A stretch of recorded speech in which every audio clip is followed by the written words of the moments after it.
Boa tarde a todos. Obrigada por estarem conectados para assistir a este seminário online. Meu nome é Ariadne Samios. Eu sou analista de mobilidade ativa do WRI Brasil e moderadora do seminário de hoje. O WRI Brasil e a Frente Nacional de Prefeitos apresentam uma série de seminários online, Ruas Completas, para apoiar profissionais de diversas áreas a colocarem os princípios das ruas completas em ação.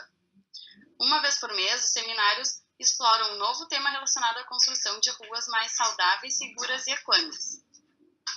No nosso atual momento de elaboração dos planos de mobilidade e revisão dos planos diretores, abre-se uma oportunidade para a inclusão de diretrizes que regulamentem a implementação das ruas completas.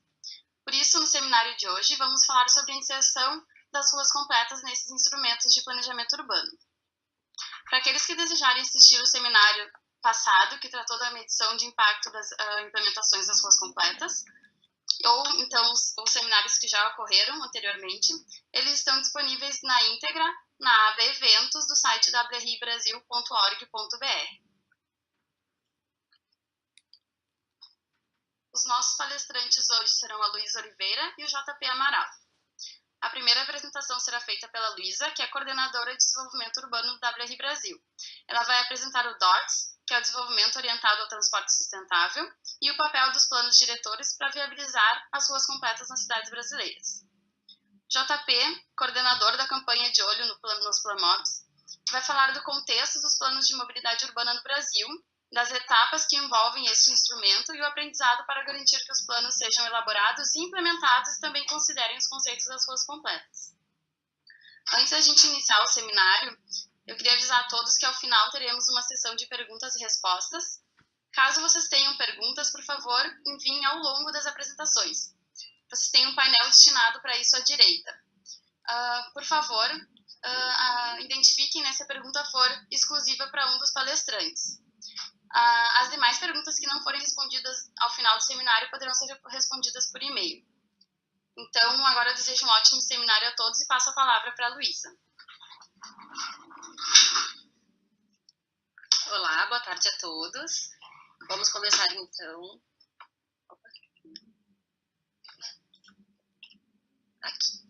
Então, como a Ariadne já falou, eu sou Luísa Oliveira, sou coordenadora de desenvolvimento urbano no WRI Brasil e eu vou trazer um pouquinho da noção de ruas completas para dentro do planejamento urbano, especialmente em relação aos planos diretores. Não sei se todos vêm acompanhando a série de webinars desde o início, mas nós já falamos sobre a questão do projeto, do conceito de ruas completas, já falamos sobre como financiar, como fazer a parte de participação social, falamos um pouco sobre urbanismo tático, intervenções intermediárias, mas a gente sempre tem que lembrar que algumas estratégias de planejamento urbano, algumas estratégias para o desenvolvimento das nossas cidades, se elas não forem incorporadas na etapa de planejamento, então nos planos diretores ou nos planos de mobilidade, dificilmente elas vão ter sucesso a longo prazo. Então, é por isso que eu vou falar aqui um pouquinho para vocês hoje como incorporar esse conceito de ruas completas nos planos diretores municipais. Retomando, eu tenho como diminuir aqui? Aqui? Aqui. Então, retomando um pouco o conceito que foi apresentado lá em março, no primeiro webinar, a gente entende que ruas completas são aquelas desenhadas para dar segurança e conforto a todas as pessoas da cidade, todos os usuários de todas as idades e os usuários de diversos modos de transporte. Então, a ideia é que a gente aproveite, que a gente identifique o contexto local, que a gente aproveite o espaço existente, mas que a gente faça uma distribuição desse espaço público da melhor maneira possível, da maneira mais democrática e da maneira mais sustentável também. Então, lembrando um pouquinho quais são os objetivos de uma rua completa, como eu já falei, a gente tem que considerar o contexto local, então a gente tem que respeitar os usos que já existem na região e a gente também tem que pensar quais são os usos planejados para o futuro. Uma premissa que uma diretriz já da Lei de Mobilidade Urbana, a gente precisa priorizar os deslocamentos realizados por transporte coletivo a pé e de bicicleta, ao invés do transporte individual motorizado. A gente precisa respeitar a escala das construções, os recuos, aproveitar a diversidade de usos do solo, mesclando residências, comércios e serviços. Eu vou falar um pouquinho mais sobre a questão do uso misto em seguida, que esse é um ponto que, de fato, a gente precisa intervir na fase de planejamento urbano. tornar a rua um lugar de permanência das pessoas e não somente de passagem. Então, que tipo de característica e que tipo de vida urbana a gente tem que promover nessa rua para que ela de fato seja viva. Isso também é um ponto bem importante na fase de planejamento urbano.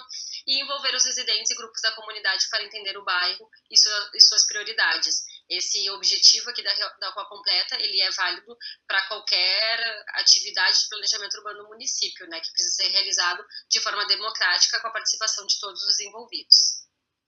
Então, falando um pouco aqui sobre o planejamento urbano municipal no Brasil, eu trouxe aqui nesse slide uma lista da legislação que incide sobre o planejamento urbano municipal e os instrumentos que são exigidos em cada uma dessa legislação.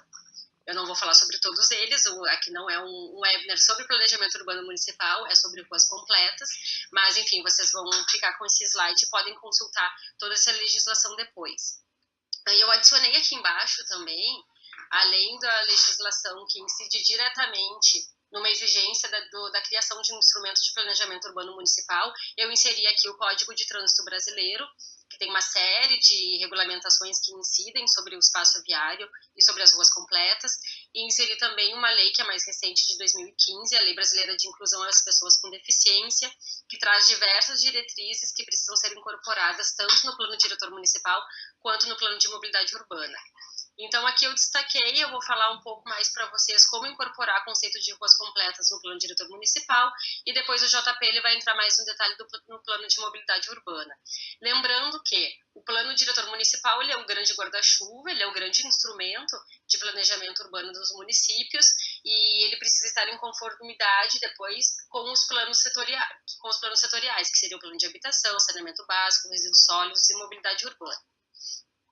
Então, aqui, como eu já falei, o plano diretor, ele é a grande peça, o grande instrumento de planejamento urbano dos municípios. É nele que a gente precisa refletir a visão de futuro da cidade, como que a gente quer que aconteça o desenvolvimento das nossas cidades.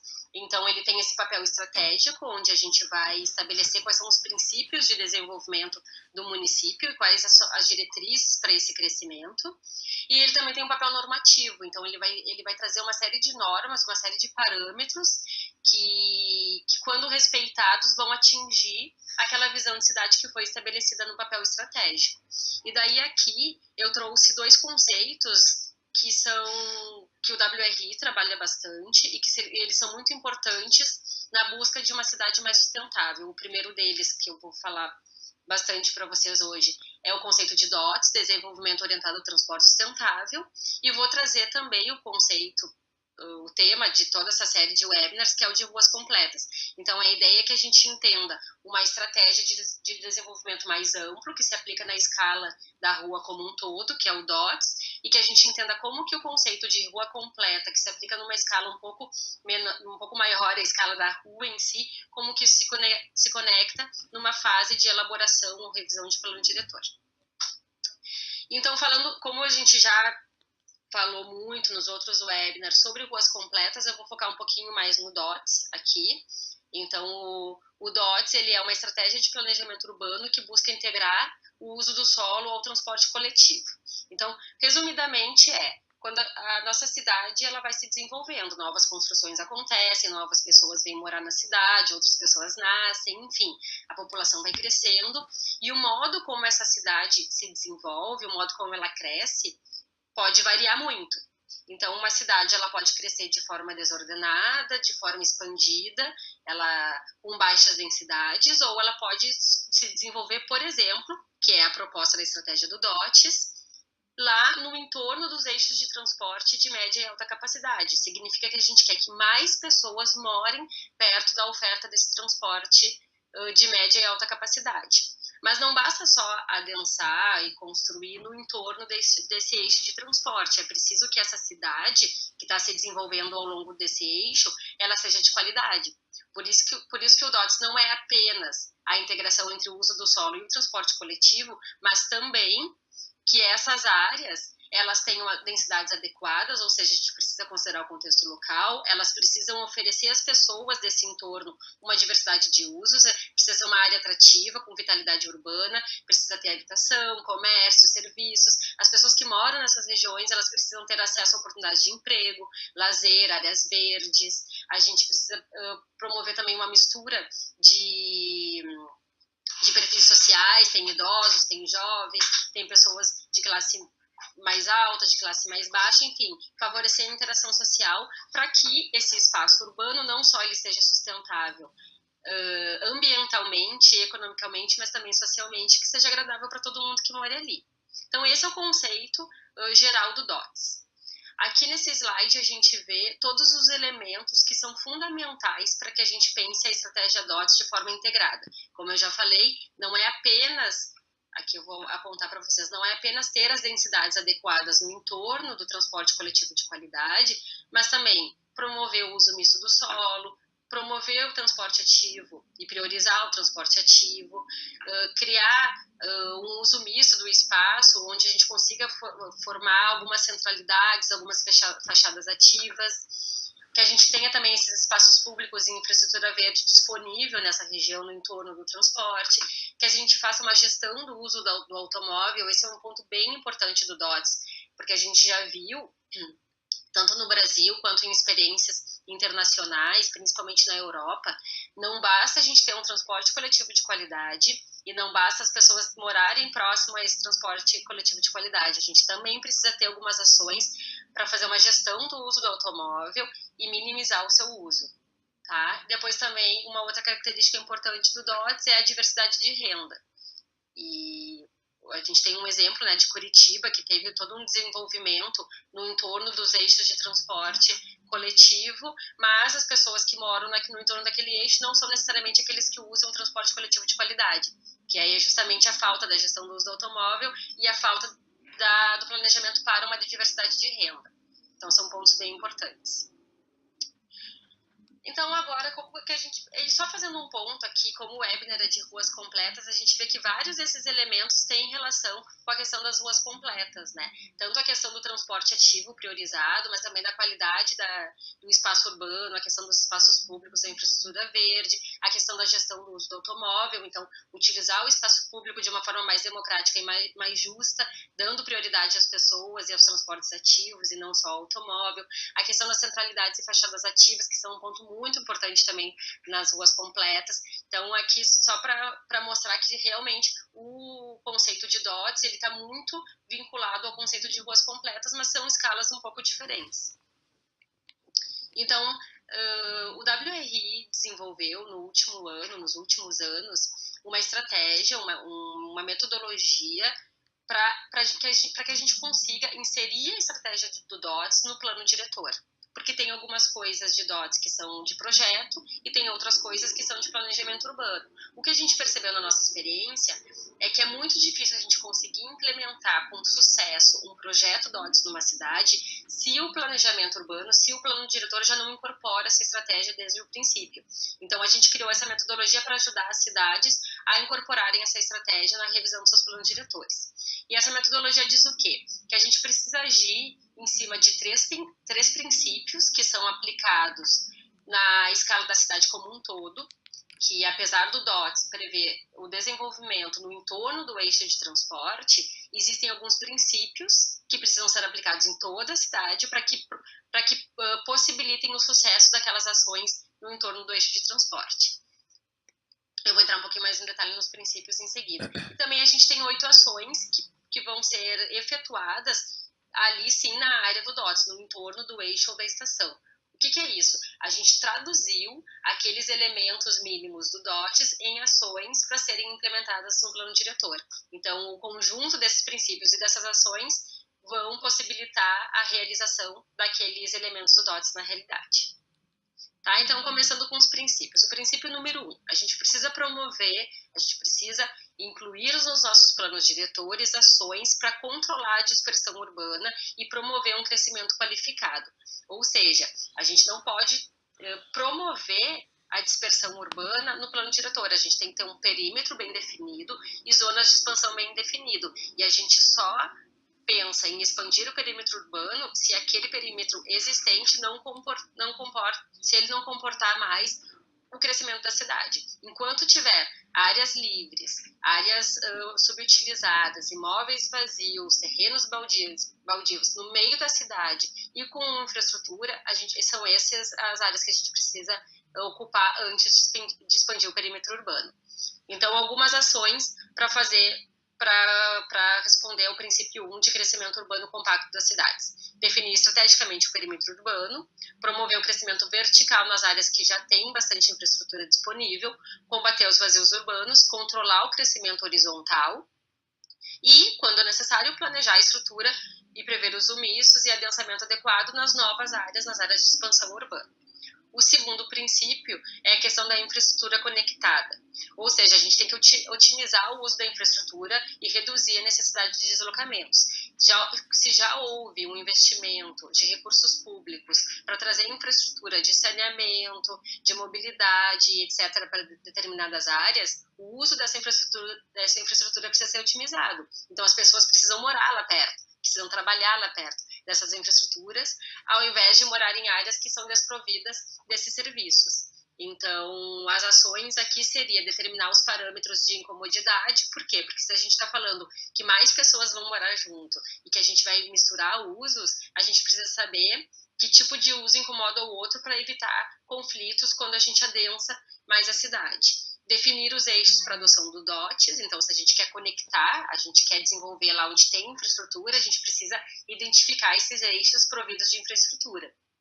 E promover centralidades conectadas a essa infraestrutura urbana, estabelecer dimensões máximas de quarteirões, proporcionando uma maior conectividade, facilitando o deslocamento para o transporte ativo, e promover o uso misto em toda a cidade, evitando o zoneamento monofuncional, porque isso também tem muito a ver com a questão das ruas completas.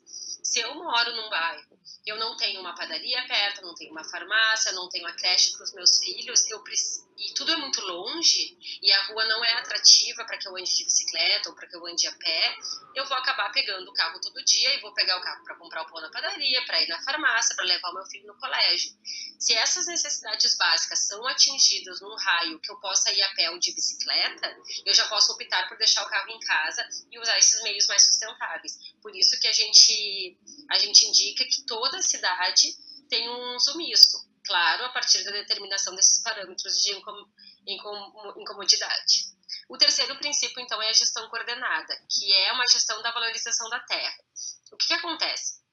Aqui eu poderia falar meia hora só sobre esse ponto, só sobre esse princípio, mas basicamente a ideia é: a terra, ela valoriza a partir de investimentos que são feitos nelas. Ou seja, se eu tenho uma terra bem localizada e perto de uma infraestrutura de transporte coletivo, e parques, e praças, e outros serviços e infraestrutura oferecidos pelo poder público, essa terra é valorizada. Enquanto outras que estão distantes e sem a oferta de infraestrutura, elas são pouco valorizadas.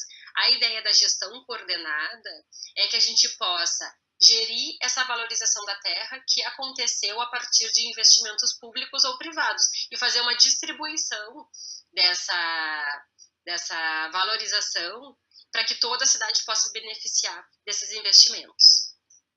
Tá? Então, grosso modo, os três princípios são esses: coordenada, conectada e compacto. A cidade, antes de tudo, precisa ser isso. E depois a gente elaborou 8 ações para serem aplicadas só no entorno do eixo do transporte coletivo de média ou alta capacidade. Como a gente identifica uma área de DOTs?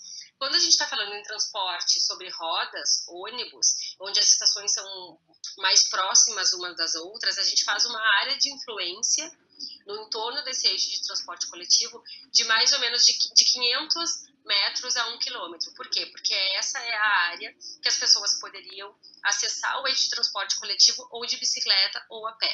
Quando a gente tem um transporte sobre trilhos, metrô ou trem, onde as estações elas são mais espaçadas, a gente não faz uma área de influência, um buffer, mas a gente faz um raio no entorno da estação e não em torno do eixo como um todo.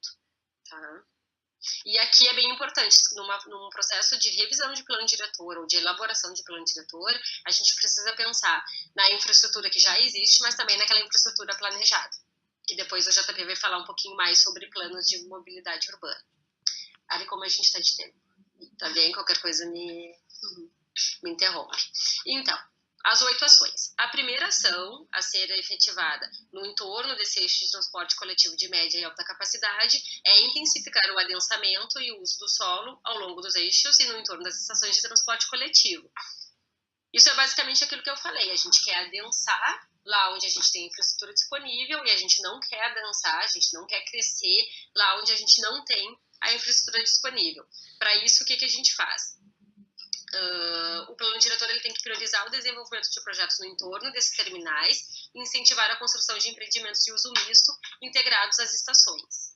Tá? E aqui é bem importante que um ponto aqui, que os municípios, antes de fazer o plano diretor, é obrigatório que todos saibam qual é a sua população, qual a sua taxa de crescimento de população e qual a área construída disponível na cidade para, de fato, conseguir planejar o quanto de adensamento a gente precisa planejar.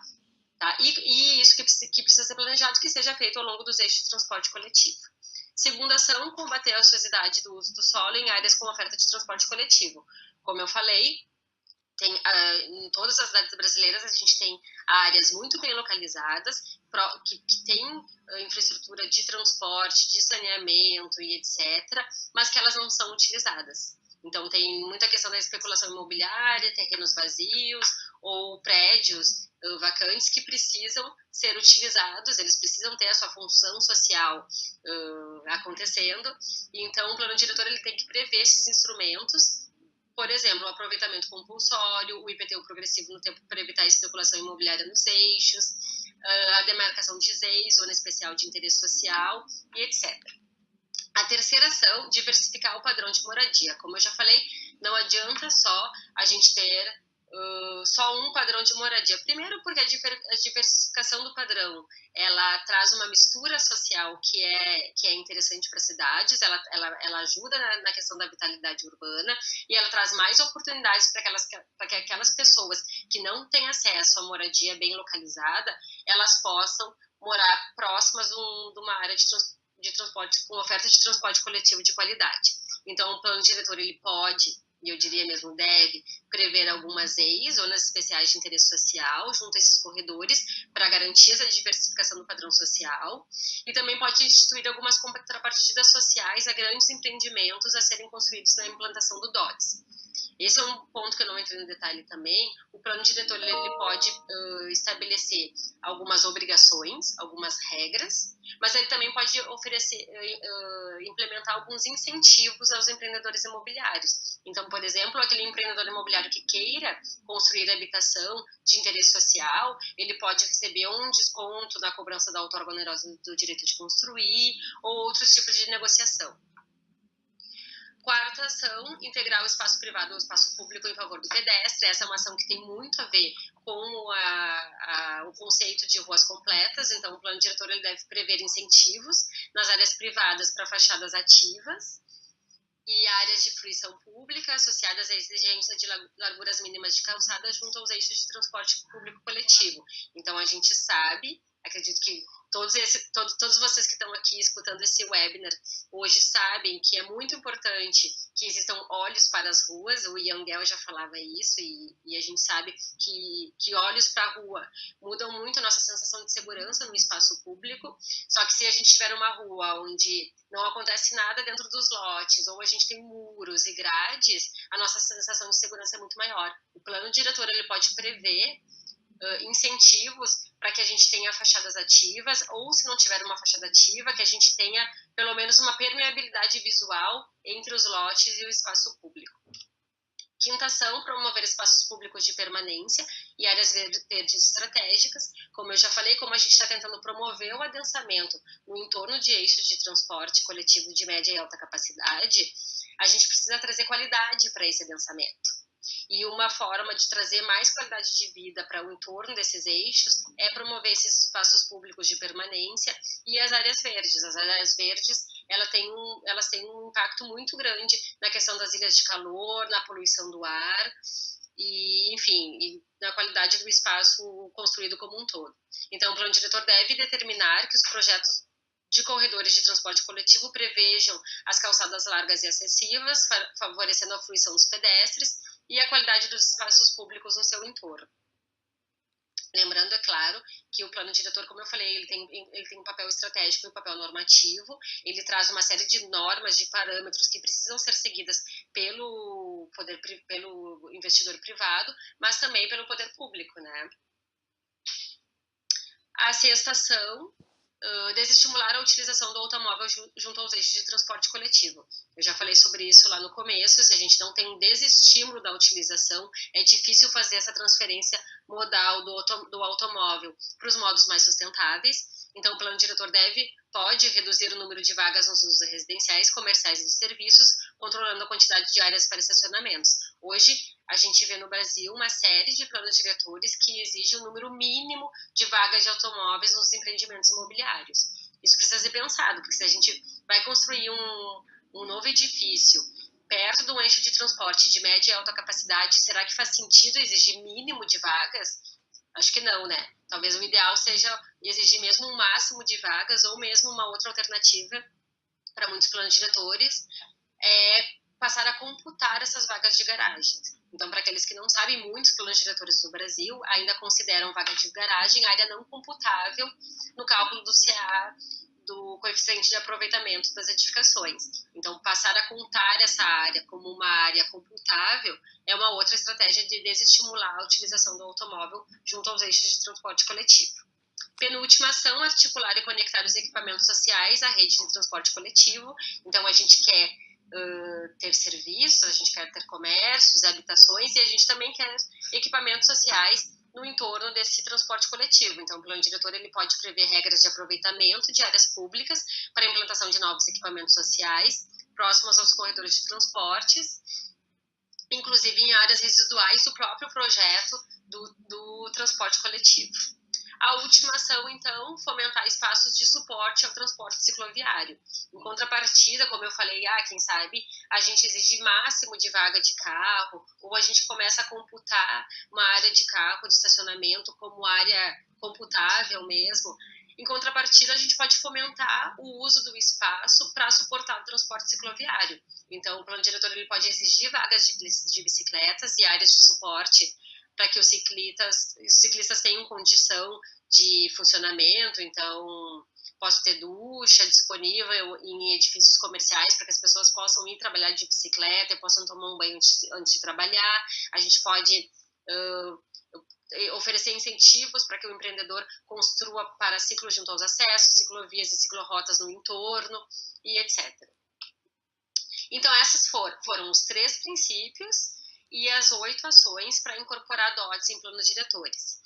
Se vocês quiserem mais informações, a gente tem uma publicação que se chama DOTS em planos diretores, que está disponível no site do WRI, e lá tem um detalhamento de todas essas ações que eu falei rapidamente aqui para vocês.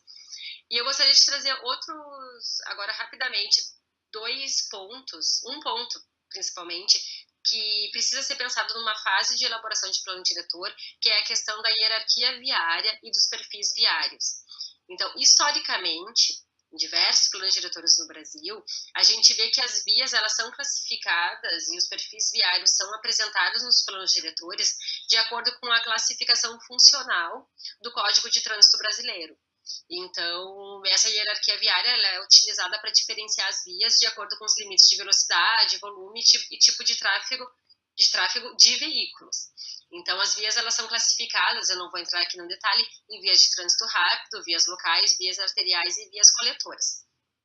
Isso é um problema, esse modelo tradicional é um problema por quê? Porque ela só pensa na fluidez dos veículos no espaço público. Esse é um primeiro problema. E o segundo problema é que a gente tem visto em diversas cidades brasileiras que mesmo quando a hierarquia viária ela é pensada de acordo com essa classificação, hoje em dia, com os aplicativos de GPS, Waze, etc., muitas vezes essa hierarquia ela não é respeitada na prática, porque os automóveis estão por todos os lugares e os carros desviam das vias arteriais e vão para as vias locais se o GPS avisa que as vias locais estão mais liberadas, etc. Então, tem um problema nesse modelo de classificação das vias. E o que a gente sugere? Uma complementação nesse modelo, trazendo o conceito de ruas completas.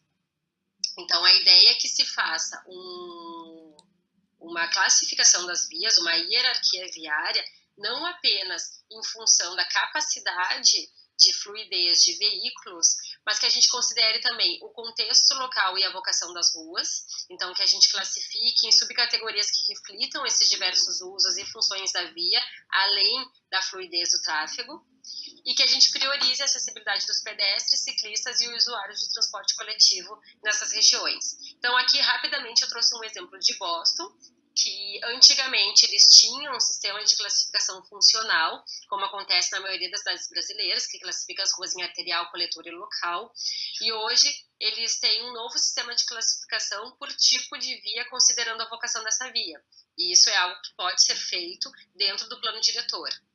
Alguns municípios não fazem isso dentro do plano diretor, deixam para fazer esse detalhamento no plano de mobilidade urbana, então isso pode variar um pouco. Mas mostrando aqui o caso de Boston, o que eles classificaram? Eles têm aqueles tipos de rua, por exemplo, a rua comercial do centro, a rua de uso misto do centro, a rua principal do bairro, a rua conectora do bairro, as ruas compartilhadas. Então a gente vê que ainda tem aquela noção funcional, porque a gente vê, por exemplo, a conectora do bairro, ela tem essa função de coletar o fluxo de um lugar e levar para o outro. Então, ela ainda tem a ideia da funcionalidade, mas ela incorporou também a ideia da vocação da rua. Tá? E uma coisa bem interessante que eu trouxe para mostrar para vocês aqui é que, além do detalhamento da rua como um todo em função da sua vocação, eles também fizeram um detalhamento da calçada em função do tipo de via. Então, em função do tipo de via, a gente tem diferentes larguras recomendadas para as 3 faixas da calçada, para a faixa de transição, faixa livre e faixa de serviço. Quem viu o primeiro webinar lá de ruas completas sabe do que eu estou falando. Então era isso, pessoal. Foi bem rápido, mas eu fico à disposição para dúvidas. Falo mais uma vez que nós temos a nossa publicação DOTS nos planos diretores disponível no nosso site, vocês podem baixar. E agora eu vou passar para o JP, que vai entrar um pouco no detalhe do plano setorial, que tem tudo a ver com esse assunto que a gente está conversando, que é o plano de mobilidade urbana. Obrigada.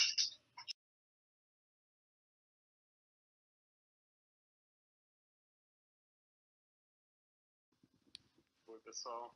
Bem, deixa eu ligar aqui minha câmera também para vocês me verem e também vou colocar em tela cheia aqui. Acredito que funcionou agora, né? E acredito também que vocês estão me vendo, mas quanto aí, qualquer coisa, qualquer problema, os organizadores me avisam.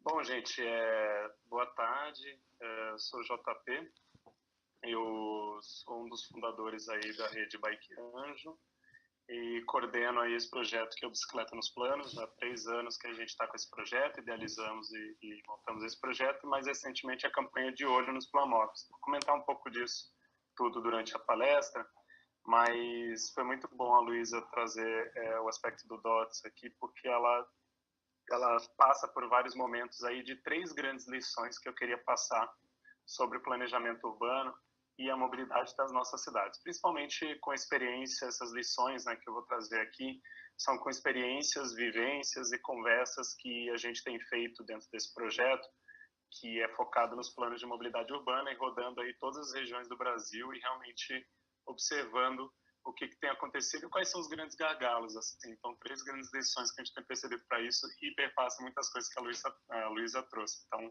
obrigadão, Heloísa, por dar um aprofundamento com algumas coisas que eu vou trazer aqui. Combinou bastante.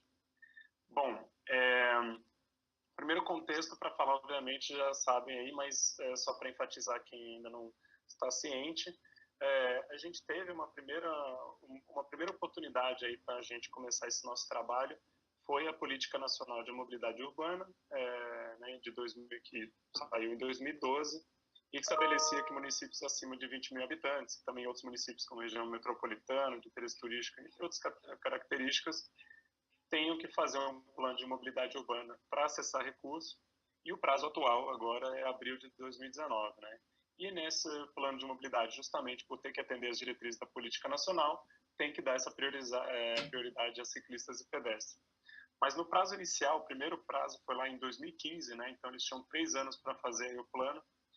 O prazo inicial de 2015, só 5% dos municípios que responderam a uma pesquisa que o Ministério das Cidades fez, realmente fizeram esse plano de mobilidade. Então, realmente foi um impacto muito, muito pequeno. e justamente por isso o prazo já se adiou 2 vezes, né? Mas a gente vê isso como uma oportunidade. Poxa, temos aí um marco de finalmente os nossos municípios e boa parte dos municípios, né, terem um planejamento para o tema da mobilidade urbana nas cidades. E uma segunda oportunidade que a gente teve aí nos últimos 10 anos, né, ter um grande aumento da rede, da comunidade da bicicleta por todo o Brasil. E 2 principais redes que fomentam isso é a Bike Anjo, que é uma rede que iniciou-se como principalmente ajudar as pessoas que queriam começar a pedalar, e hoje faz um trabalho também de mobilizar as cidades para o tema da bicicleta, que está presente em 677 cidades.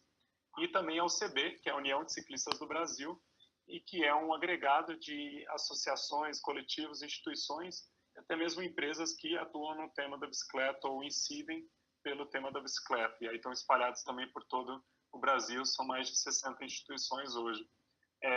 E com essa união, a gente pensou, que tal a gente articular nossa rede para engajar e assessorar os municípios a elaborar esses planos, já que eles estão atrasando, né, ano após ano essa elaboração. Como é que a gente pode fazer isso? E nesse processo garantir, obviamente, a inclusão da bicicleta, que era a nossa principal pauta. Mas eu não vou focar tanto na bicicleta, vou explicar para vocês o momento em que isso se migra.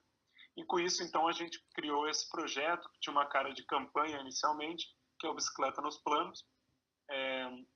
E o que a gente fez com isso, né? O principal, a gente lançou essa campanha com um guia, que é o Incluindo a Bicicleta nos Planos, ele está nesse link aí embaixo. Toda essa apresentação está com links clicáveis, tá? Eu passei o mouse aqui vira uma mãozinha. Então a gente espalhou esse guia aí por todos os municípios do Brasil, pelo governo federal, pelos estados também. E também a campanha online, que foi um site que a gente tem desenvolvido, bicicletanosplanos.org, onde tem todo um material de suporte para quem quer começar a fazer o plano de mobilidade ou se instruir aí como incluir a bicicleta nos planos. A gente criou também o maior acervo de planos de mobilidade no Brasil. A gente tem 53 planos de mobilidade que são monitorados mesmo, que a gente está aí sempre se atualizando e sabendo o que está acontecendo. E um banco de dados que a gente vai também atualizando de forma mais espaçada, mas temos aí mais de 270 planos de mobilidade e temos esse banco de dados. Isso aí foi baseado em pesquisas, seja pelo site da prefeitura, Google, tudo mais, também com o Ministério das Cidades e também com a nossa rede, com essa comunidade aí toda que a gente tem espalhada pelo Brasil, a gente conseguiu fazer esse mapeamento. Também fizemos esses infográficos para entender como que a bicicleta se conecta a outros temas que não só a mobilidade urbana, isso é um aprendizado muito importante, né? Como é que a gente pensa em políticas de mobilidade integrada com saúde pública, com a questão do turismo, com a questão do futuro de baixo carbono, economia de baixo carbono, com o transporte coletivo, a integração com a bicicleta e por aí vai. Então a gente criou 8 desses, que estão aí nesse link também. E fizemos, justamente com essas 53 cidades, a gente tem elas participantes da campanha, com alguma organização, alguma entidade representando, onde a gente tem feito assessoria online e local constante. E só com essa comunidade a gente já fez mais de 80 ações locais, seja eventos, fóruns como aqui em Florianópolis, contagens e pesquisas de perfil e demanda com ciclistas como em Cruzeiro do Sul, no Acre, atuação na Câmara Municipal, como no Recife, ou mesmo ter esses incríveis instrumentos aí de trabalho, como em Marília, eles fizeram essa bicicleta aí, desenvolveram essa bicicleta para transportar esses materiais e ações que eles fazem na Marília. E também as oficinas de formação pela bicicleta, que a gente passou por todas as regiões do país aí, e formamos ou trabalhamos com quase 70 municípios em 25 estados, tá? Então, assim, com tudo isso, o que eu dei esse panorama de todas essas coisas que a gente fez? Porque a gente conseguiu, o que é o desafio que a gente tem hoje, né? A gente viu todo esse aprendizado dos últimos 3 anos e a gente percebeu uma coisa muito importante, que esses 53 cidades a gente conseguiu assessorar e conseguiu ter resultados concretos de avanços em seu plano de mobilidade, muitos deles também na questão de plano diretor, né, na revisão do plano diretor, e o mais importante, não apenas para o tema da bicicleta, né? A gente tem conseguido fazer com que haja, por si só, um engajamento e uma qualificação dos planos de mobilidade como um todo, e principalmente a participação, que é onde a gente tenta enfatizar e buscar orientar os municípios a fazerem. Porém, por outro lado, a gente percebeu o quê? o prazo de elaboração dos planos de mobilidade tem sido seguidamente adiado, né? E com isso as cidades continuam sem esse planejamento, sem esse amparo, até mesmo de política pública, para a gente conseguir viabilizar ou melhorar a mobilidade urbana nas cidades. Então está aqui uma manchete do último adiamento para uma medida provisória em janeiro desse ano, que adiou para abril de 2018, abril de 2018 para abril de 2019, então adiou mais uma vez. Então, com isso, a gente lançou uma nova campanha que é o De Olho nos Planmobs, e que é, de fato, um local onde a gente busca ter uma observação, um olhômetro maior mesmo para os planos de mobilidade e fazer um movimento que eu vou explicar para vocês melhor daqui a pouco.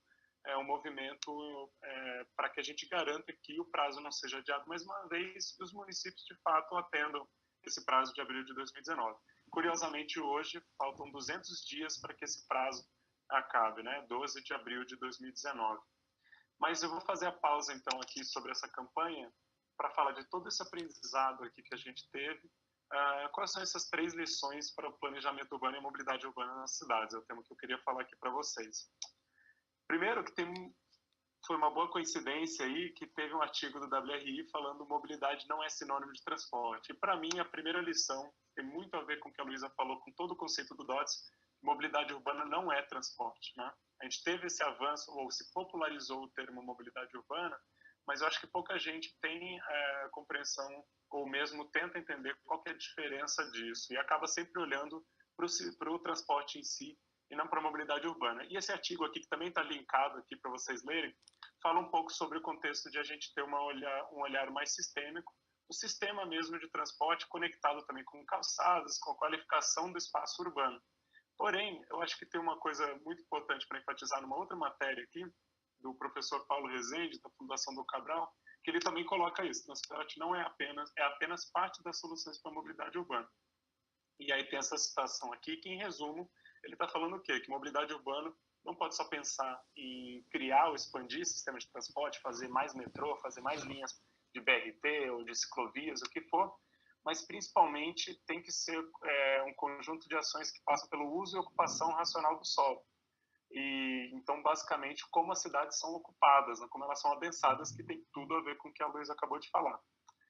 E aí eu trago uma estratégia aqui que passa por muitas coisas que a Luísa falou, mas é uma outra abordagem, digamos assim, ou complementar, totalmente complementar, que é a estratégia EMM, embora o que a gente usa mais é a sigla ASI, que é o termo em inglês, né? Que é evitar, mudar e melhorar. Para a gente pensar no planejamento urbano e a mobilidade urbana, a gente tem que, primeiro de tudo, buscar evitar as viagens, evitar o deslocamento. Então, antes de a gente pensar, poxa, a gente precisa fazer um novo metrô, um novo corredor, não, a gente precisa, na verdade, evitar a necessidade de deslocamento. Tem muito a ver com DOTS mesmo. Segundo ponto é mudar, né? Mudar para modos mais sustentáveis de transporte, migrar, o que a gente chama de migração modal, do carro, por exemplo, ou da moto, para transportes mais sustentáveis, como bicicleta, a pé, ou transporte público coletivo de alta capacidade, média capacidade. E, por fim, melhorar, que significa melhorar os sistemas com a tecnologia e inovação, no sentido do sistema de transporte, mas também na eficiência energética de combustível, por exemplo. E aqui tem uma referência para vocês lerem mais sobre isso, que a primeira vez que foi dotado esse conceito, ao meu entender, é pelo GIZ, que é um órgão alemão, e está aqui um artigo deles traduzido para português sobre esse assunto. Então, assim, a primeira lição que eu trago para vocês é, de fato, o planejamento para a mobilidade urbana deve ser integrado com o planejamento de uso e ocupação do solo.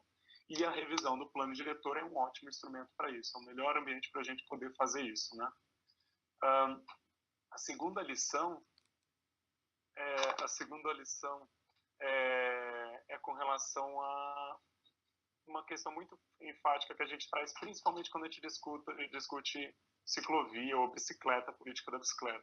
Mobilidade urbana não é só infraestrutura, né? A gente sempre pensa, bom, o que a gente vai fazer para solucionar alguma questão, por exemplo, da bicicleta na cidade? Vamos fazer tantos quilômetros de ciclovia e tudo mais? E não, na verdade tem o conceito também desse tripé aí da política da mobilidade, que é o hardware, o hardware e o software, né, os termos em inglês. E a gente traduz como infraestrutura, que é o hardware, aquilo que é concreto, que é estrutural. O hardware, que é o arranjo institucional, organizacional, que a gente traduz como governança. E o software, que são as medidas suaves, que tem a ver com aquilo que é por meio de campanha, o comportamental, também a educacional desse processo de planejamento para a mobilidade. E aí eu vou dar alguns exemplos desses três para a gente entender. Bom, infraestrutura é o mais óbvio de todos, que todo mundo consegue pensar com mais facilidade, né? A única coisa que eu trouxe aqui, não sei se vocês conhecem, mas obviamente conhecem aí porque a gente está falando disso aqui, que é o Ruas Completas.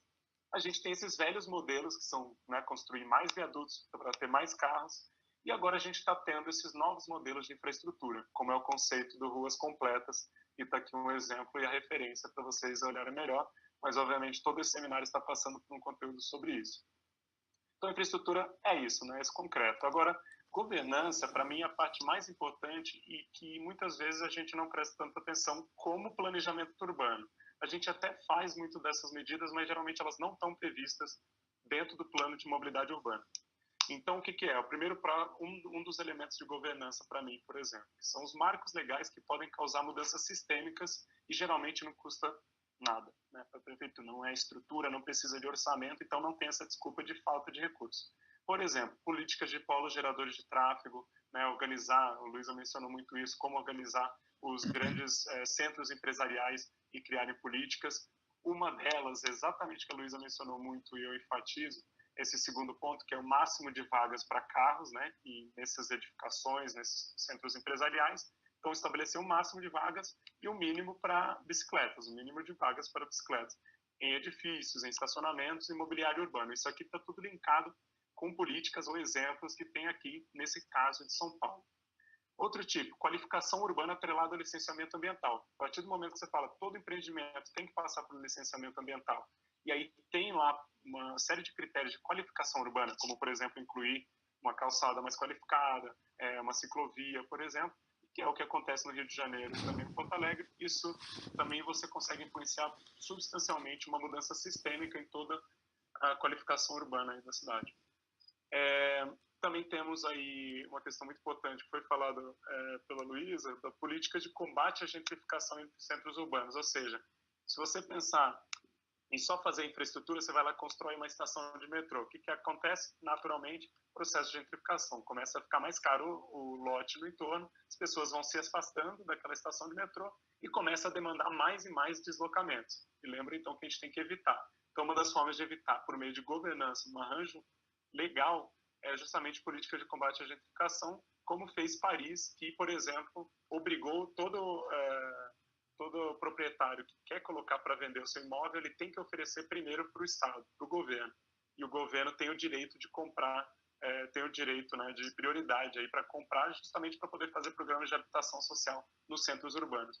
Também, em Paris, se você permite que o aluguel, que um apartamento vazio, por exemplo, imóvel vazio, ele dobra o IPTU depois de um ano aí desse espaço vazio. Então, esses exemplos, né? Outro ponto, é pelo menos uma questão, isso para mim foi sistêmica essa mudança. Detran do Paraná estabeleceu e teve uma influência do coletivo de bicicleta lá, Associação Ciclo Iguaçu, que na prova de CNH, para tirar habilitação para dirigir, tem que ter pelo menos uma questão sobre bicicleta entre as 30, né, se não me engano, tem que ter pelo menos uma questão sobre bicicleta. Isso fez uma mudança sistêmica porque todos os centros de formação de condutores, né, para formar os motoristas, passaram a incluir educação sobre os direitos e deveres dos ciclistas, né, e o respeito ao ciclista nas suas formações. Então, isso substancialmente muda o comportamento do motorista perante o ciclista. Isso foi replicado também no Detran de Pernambuco. Uma coisa muito mais inovadora e mais recente é o estacionamento rotativo, ou Zona Azul, como alguns chamam em alguns lugares, destinado à política cicloviária, é o que acontece em Fortaleza. Então, estabeleceram todo o recurso que entra naquela política ali de estacionamento rotativo, todo mundo que paga ali, isso é revertido totalmente para a política cicloviária. Então, hoje Fortaleza está com um bom problema de ter muito recurso para investir nas ciclovias. E, por fim, o ciclo orçamentário, né?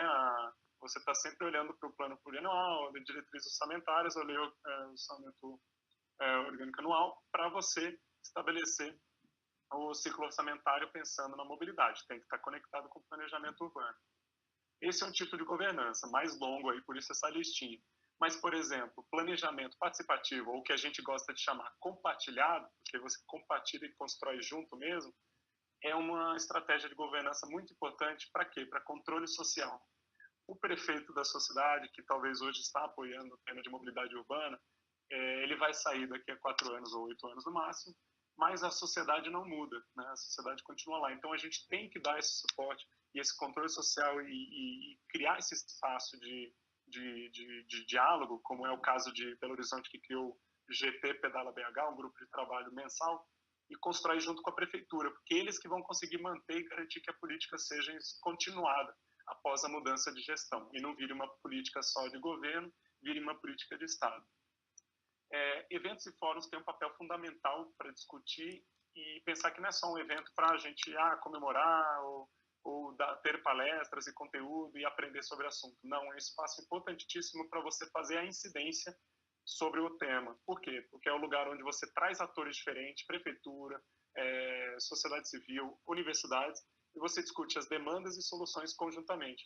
Foi isso que a gente fez apoiando aí o Fórum da Bicicleta de Florianópolis e também o primeiro Fórum de Bicicletas de Rio Branco. Foi um momento muito importante onde eles apresentaram o primeiro diagnóstico das ciclovias de Rio Branco e a prefeitura estava lá para ouvir. Então hoje já tem um diálogo mais próximo com a prefeitura e eles já entendem quais são as demandas do ciclista. E outro ponto é o processo de aprendizagem ou também de articulação política. Então a gente acabou de apoiar 2 cidades para irem lá, uma delas foi Recife, para fazer um intercâmbio até Fortaleza e aprender sobre o que está acontecendo lá com mudanças com relação à bicicleta. E a articulação política eu menciono aqui porque o pessoal de lá fez uma boa estratégia de levar uma jornalista para fazer, que é a Roberta Soares, e fez uma cobertura incrível, uma matéria incrível, que também está linkada, não, esse infelizmente não está linkado, mas depois eu coloco aqui, que é uma matéria completa falando de como Fortaleza está dando exemplo e Recife precisa dar. Então isso foi uma estratégia muito boa. E claro, formações, né? Processo de aprendizado com oficinas, workshops, como é o caso que aconteceu aqui entre técnicos da Prefeitura de Belo Horizonte, que também são os técnicos que se vão manter depois da mudança de gestão. E aí, por fim, as medidas suaves, o software, que para vocês entenderem melhor é fazer campanhas e educação. No sentido de campanha, aqui é muito interessante essa matéria que está linkada também, que é um consultor internacional aí, que veio para São Paulo e falou, né, é preciso fazer marketing para que a bicicleta se popularize nas grandes cidades. Então, iniciativas a fim de que a população mude o comportamento tem que ir além da oferta de infraestrutura. Importantíssimo essa parte de fazer o marketing. E aí eu trago outra matéria aqui, que, por exemplo, você pode fazer a infraestrutura, mas se você não tiver o desestímulo, como a Luísa mencionou, pode ser pela estrutura, mas também pode ser pelo comportamental. Por exemplo, essa matéria, embora eu adore essa faixa, eu gostaria de enfatizar aqui a manchete. 25%, ou seja, 1/4 dos deslocamentos de carros em São Paulo são feitos em trajetos curtos. E o que se considera curto nessa matéria é até 3 quilômetros. Isso dá para fazer a pé, gente. Isso dá para fazer de bicicleta tranquilamente. Então, a mudança cultural deve envolver esses processos educativos e de campanha que vai além da mobilidade urbana, vai questões sociais, vai questões comportamentais e que tem que envolver, então, mudança de cultura. E aí, para brincar um pouco aqui também, adoro usar esse exemplo sempre, que é trabalhando com a criatividade nessas campanhas educativas, como na Escócia, que a própria comunidade de um bairro onde tinha uma alta velocidade dos automóveis, eles se vestiram parecendo que eram agentes de trânsito e pegaram um secador fingindo que era um radar, né, um radar móvel, e para fazer as pessoas reduzir a velocidade. Isso foi um vídeo incrível, uma matéria que saiu na BBC e que fez um impacto incrível. Aqui tem uma referência de como fazer esse tipo de campanha para mudança de comportamento das pessoas. Infelizmente em inglês, mas um material muito rico. Então, lição número 2, agora um pouquinho mais rápido. Bom, para resumir a lição número 2. Essa aqui, a Ineke, é uma consultora da Holanda, que eu tive o prazer de trabalhar com ela no ano passado, a gente fez alguns workshops pelo Brasil, e ela trouxe uma mensagem muito importante. Ela falou, olha, a Holanda sim é referência, mas a gente demorou 40 anos para fazer essa política da bicicleta acontecer e da mobilidade. Para vocês acelerarem esse processo, vocês têm que vocês têm que integrar infraestrutura, governança e educação. Tá? Então, essa é a segunda lição. Eu vou passar um pouco mais rápido aqui, que a gente está com pouco tempo. E a lição número 3, um pouco mais curta, a mobilidade urbana não precisa ser cara, né? Não precisa ser essa infraestrutura toda de ruas ou mesmo modelos caros de estrutura, como a gente viu. A gente pode trabalhar, por exemplo, com intervenções urbanas temporárias, que são esses tipos de intervenção que é basicamente tintas e que você trabalha aí um cruzamento para reduzir velocidade. E o importante é sempre coletar os dados antes e depois para você mostrar o efeito de qual foi o custo-benefício dessa ação. Soluções de baixo custo, como aqui em Cruzeiro do Sul, usando material reutilizável, simplesmente pintando uma faixa de pedestre 3D para ter uma ilusão de que tem que reduzir a velocidade, e mudar o modelo mental nos detalhes, que não tem custo nenhum, como as placas aí de cuidado veículos. Em vez do pedestre ter que ter cuidado com o carro tem que ter cuidado com o pedestre. Ou mesmo em cruzamentos onde a prioridade é do carro passando e não da ciclovia, do ciclista que tem que parar na ciclovia e esperar os carros passarem. Então, lição número 3, em tempos de crise, a solução deve vir das outras economias também, economia criativa, aí sejamos criativos, colaborativo e compartilhado. E a principal mensagem aqui é que não precisa, aliás, não deve vir só do governo. Sociedade civil, a academia também tem um papel que pode fazer isso, independente do governo ser. Então, não adianta a gente só ficar reclamando, a gente pode fazer também. Bom, então esses 3 que eu queria passar, né? Eu não vou ler aqui, vocês já pegaram mensagem para a gente economizar o tempo. E principalmente deixar aqui o slide final dessa campanha de Olho nos Plamobs. A gente tem ali campanha de assinatura, o acervo, você pode inserir a sua cidade no mapa ou avaliar o plano de mobilidade da sua cidade, tem uma ferramenta aqui para isso. Tem aqui umas etapas de como fazer o plano de mobilidade da sua cidade no prazo, várias publicações também para isso. E também convidar para quem é de alguma associação, ou mesmo empresa, ou mesmo universidade, poder ser um parceiro aí da nossa campanha pelos planos de mobilidade, para que a gente não adie o prazo mais uma vez. Aqui meus contatos, desculpem aí qualquer coisa, gente, do atraso, e estou aí à disposição, seja agora ou por e-mail, para a gente continuar conversando. Pô, gente, bom, eu vi aqui da Ariadne pelo WhatsApp que estava travado aí para conseguir falar, mas eu tive 2 perguntas aqui que ela me passou, né, de vocês. Uma sobre redução de impostos, se não me engano, é isso. Senão eu vou responder mesmo assim, porque eu acho que é um tema muito plausível, sobre redução de impostos de bicicletas elétricas. Não existe hoje nenhum tipo de incentivo, né? E pelo menos de impostos para esse tipo de transporte. O que foi discutido, tem uma grande campanha sobre isso, a Bicicleta para Todos, que era uma isenção ao IPI zero, né, também para bicicletas, e envolvia também, enfim, vários outros produtos juntos, mas principalmente bicicleta, e que hoje a gente paga 70% do valor da bicicleta em imposto, então é realmente muito oneroso, e quando a gente fala em políticas federais, isso é uma forma que incentivaria muito o acesso à bicicleta, a inclusão da bicicleta, facilidade de acessar isso. Então, esse é um primeiro ponto. A bicicleta elétrica ainda não está nessa categoria, e também não existe nenhum tipo de incentivo, embora eu acredite que ela deve sim ser incentivada com 2 ressalvas, né? Primeira para mim, bicicleta, eu acho que é uma coisa que ponderar assim, sobre o termo bicicleta elétrica, são aquelas com pedal assistido, ou seja, enquanto você pedala, ela dá um empurrãozinho, mas não que tenha aceleração por mão ou qualquer tipo, que aí já não vira transporte ativo, né? Não faz sentido. E aí já seria outra categoria de ciclomotor. E segundo, que tenha considerado no planejamento urbano também esse tipo de veículo, que ele é muito mais veloz, ele atinge velocidades mais altas e precisa ser organizado. Senão vira também um problema, como virou na Holanda, que hoje está aumentando o número de acidentes de ciclistas por causa das bicicletas elétricas, principalmente com idosos. Mas é um instrumento de inclusão muito fantástico mesmo, principalmente para pessoas com mobilidade reduzida, ou mesmo também para você ter um maior raio de alcance, como a Luísa mostrou, tem um raio de alcance maior ainda, chegando até 25 quilômetros de raio em que você pode alcançar com a bicicleta elétrica. O segundo ponto foi, alguém perguntou sobre, bom, a gente vê que tem a política, tem o plano de mobilidade, como é o caso de Fortaleza, a questão é como implementar. Essa eu quase coloquei como a 4ª lição, uma boa pergunta, porque de fato a gente passa pelas nossas oficinas de formação, a gente fala muito disso. Beleza, tem um plano de mobilidade lindo lá, estruturado, e agora, né? O que a gente faz com isso? E para mim, todas aquelas sessões de governança ali, principalmente da participação, mas também muitos dos pontos que eu mencionei em outros lugares ali, como marcos legais, questão do orçamento, você conectar o ciclo orçamentário do município, tem a ver com essa garantia de que implemente-se o plano de mobilidade, ou seja, conectar um plano de mobilidade que é o maior para uma coisa mais operacional, estratégica e do dia a dia. E para isso é importante também pensar como um plano de ação, né? Tá bom, a gente tem um plano de mobilidade geral agora, como é que a gente vai fazer ele? Quais são as prioridades de curto, médio e longo prazo? Quem que vai fazer? Quem é o responsável? De onde a gente vai conseguir recursos para isso? Então isso tudo tem que ser estipulado, senão é realmente...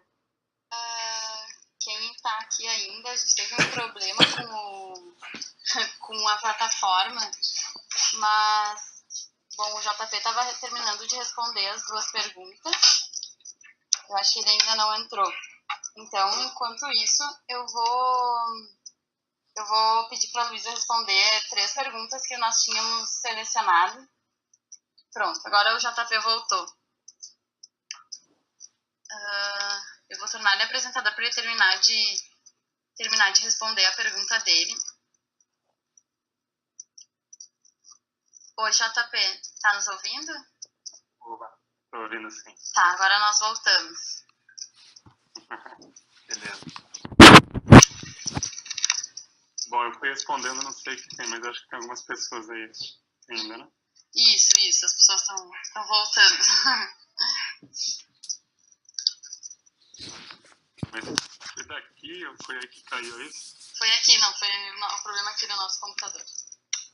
Mas acho que só se tu puder concluir a tua resposta, aí eu vou fazer as perguntas para a Luísa. Tá bom. Eu já posso responder? Isso, sim. Tá bom. Bom, então para a questão da implementação, a gente começou a pensar nesse plano de ação após o plano de mobilidade, ou seja, quem será o responsável por implementar, como é que vai ser feito o monitoramento, o acompanhamento das ações que estão lá e também depois a eventual revisão disso. Ter esse controle social, como mencionei, do planejamento compartilhado é muito importante. E, por fim, conectar com o ciclo orçamentário, eu mencionei isso, mas, enfim, enfatizar a questão de conectar com o orçamento, da onde vai vir esse recurso, da onde a gente consegue esse financiamento. E, de novo, pensar que a política não é só infraestrutura. Então, não é porque não saiu nenhum quilômetro de ciclovia ou nenhuma reeducação de calçada que não tem recurso e que não dá para fazer nada. Dá para avançar muito em outras frentes. É isso aí. Ótimo. Então eu vou terminar aqui as perguntas para a Luísa. A gente teve 3 perguntas que selecionamos aqui. Então a primeira delas é se tu pode explicar um pouco mais sobre a definição de fachadas ativas. A segunda, como dimensionar uma densidade ótima, visto que o aumento da densidade pode acarretar em maiores gastos com outras energias tipo elétrica. E a terceira, como que enxergamos o transporte de cargas dentro desse conceito de ruas completas, né? Tivemos 2 perguntas referentes a isso. Uma delas até citou a cidade de Imbituba, em Santa Catarina, que tem um porto no centro da cidade, que é o acesso de cargas, mas também é um acesso a bairros residenciais. Bom, então vamos lá. A primeira pergunta sobre a fachada ativa. Então, a fachada ativa toda vez que a gente tem um uso não residencial no alinhamento do lote, ou seja, quando a gente tem comércio, serviços. O objetivo da fachada ativa é promover uma interação do espaço público com atividades nos térreos. O objetivo da fachada ativa é contribuir para a vitalidade urbana, né? Como eu tinha dito anteriormente, é a questão de ter olhos para as ruas, que as pessoas possam estar dentro do lote, do espaço, enfim, no alinhamento do lote, mas que elas tenham um contato, uma relação com a área externa, com a área pública, com o espaço público. E tem uma diferença, a gente tem ajudado algumas cidades no Brasil na revisão dos planos diretores e a gente entende que é difícil pensar todo o eixo, por exemplo, toda uma área DOTS inteiro com fachadas ativas. Talvez isso não seja possível na maioria das cidades brasileiras. Então, a gente traz um outro conceito junto com o conceito de fachada ativa, que é a ideia da permeabilidade visual.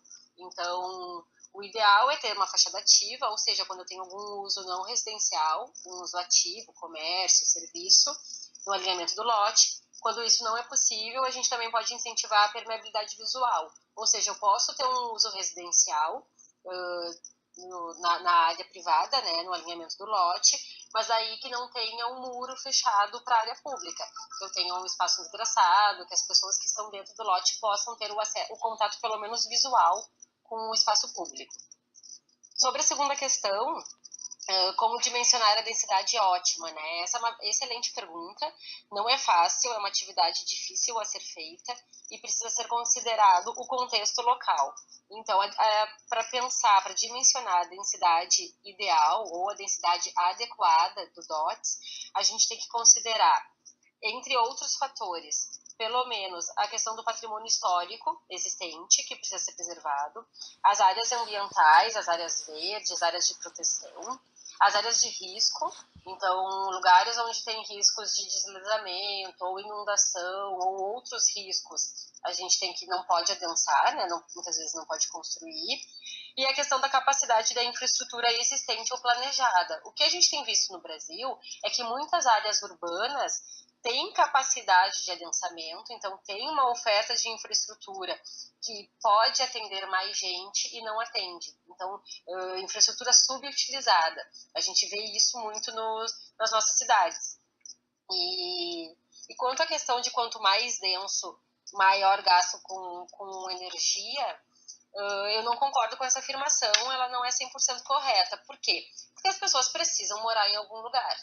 E elas vão gastar energia elétrica, seja num espaço bem localizado, seja numa periferia ou fora de uma mancha urbana. A questão é que a infraestrutura para levar essa energia até essas pessoas, ela é muito mais otimizada numa área mais densa. E lembrando também, mais uma vez, enfim, eu já fiz esse comentário e vou fazer novamente, a gente poderia fazer todo um webinar, a gente poderia falar 1 hora aqui só sobre densidade. A gente não pode confundir, nem sempre a altura significa densidade e vice-versa. Então, a gente consegue muitas vezes ter um espaço urbano adequado e densidades adequadas, sem necessariamente ter arranha-céus e etc. Sobre a terceira questão, o transporte de carga, de fato, eu concordo com quem mandou, com as duas pessoas que mandaram perguntas sobre transporte de carga. Ele está cada dia mais importante nas nossas cidades, porque o comércio online está cada vez mais sendo utilizado. E quando a gente tenta promover o uso misto também, a gente está tentando levar comércios e serviços para diversas regiões da cidade e como levar a carga até lá. Esse é um ponto muito importante. Alguns pontos que a gente tem que lembrar. O primeiro, o transporte de carga, ele também pode ser mais sustentável. Então, a gente tem diferentes tipos de caminhões que são poluentes, caminhões que não são poluentes, caminhões que geram muito barulho, ruído e outros que geram menos. A gente pode fazer um transporte de carga por bicicleta, por exemplo. Então, existem alternativas de transporte de carga mais sustentável que podem ser pensadas nas cidades. Além disso, pode ter todo um planejamento de entrepostos. Será que um caminhão enorme, ele precisa entrar lá dentro da cidade para distribuir os produtos para um supermercado, para um mercadinho local? Talvez não, possam ter o planejamento urbano, o plano diretor pode pensar esses entrepostos para que o veículo de carga fique cada vez menor quanto mais ele entra na cidade.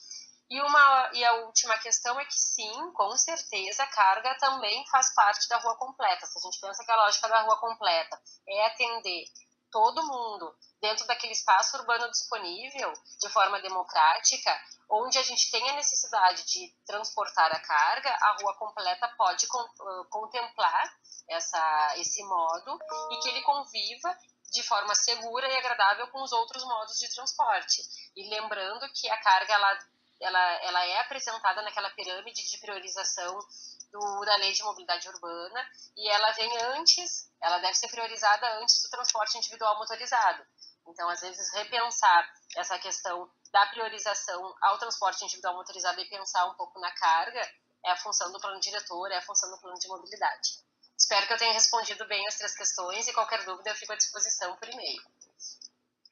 Bom, então eu agradeço ao JP e à Luísa. Peço desculpas pelo imprevisto que a gente teve aqui com a nossa plataforma hoje do seminário. Passo a palavra até para o JP se quiser falar alguma fala final.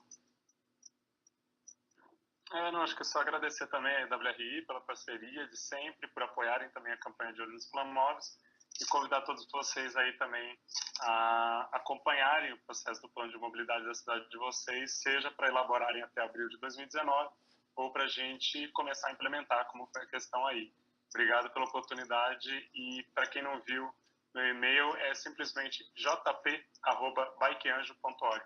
Então, facinho aí, quem quiser continuar em contato, estou super à disposição. Valeu, gente. Bom, muito obrigada, então. A gente vai chegando ao final aqui dessa sessão de perguntas e respostas.